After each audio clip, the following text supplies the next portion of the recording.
চাষের রসুনের ফলনটা খুবই ভালো ভাই, কারণ চাষের যে খরচা, চাষের রসুন খুব একটা সুবিধার ভালো হয় না।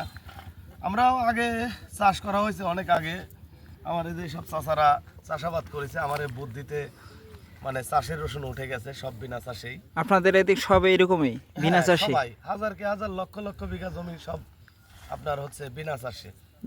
আচ্ছা, আর আপনাদের এইদিক হচ্ছে গিয়ে এই রসুনের বীজ আপনাদের এলাকায় আপনারা নিজেরাই করেন না এগুলা বাইরে না, থেকে এগুলো নিয়ে আমাদের নিয়ে আসতে? নিজেদেরই বীজ, বাড়ির বীজ, এগুলো সম্পূর্ণ নিজেদেরই বীজ।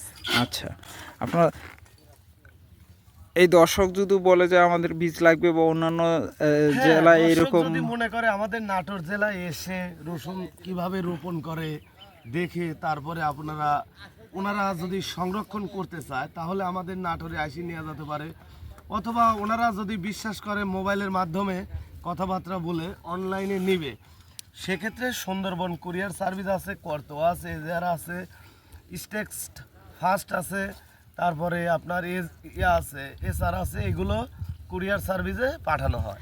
আচ্ছা, রসুনটা লাগানোর পর এখন লাগানোর আগে